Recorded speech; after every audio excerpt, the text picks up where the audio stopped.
My name Jimran and I am digital marketing expert.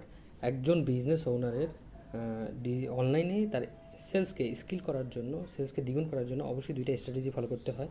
তো একজন business owner প্রথমে সে তার যে কোম্পানি আছে সেই কোম্পানির আন্ডারে অথবা তার যে বিজনেস আছে, প্রোডাক্ট আছে, সেই প্রোডাক্টের আন্ডারে একটা অ্যাডস রান করবে। অ্যাডস রান করার দ্বারা হয় কি, আমাদের অ্যাওয়ারনেস ক্রিয়েট হয়, মানুষের কাছে পরিচিতি হয়, যেটাকে ওয়ার্ড অফ মাউথ হিসাবে পরিচিত।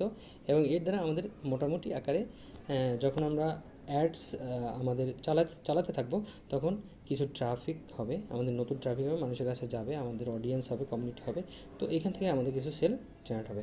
যখন কিছু আমাদের সেল জেনারেট হবে এবং এর দ্বারা আমরা কিছু টাকা ইনকাম করব, তো এটা কী হবে, এটা একটা সাইকেল অনুযায়ী আবার আইডেন্টিটি হবে, পরিচিতি হবে মানুষের কাছে।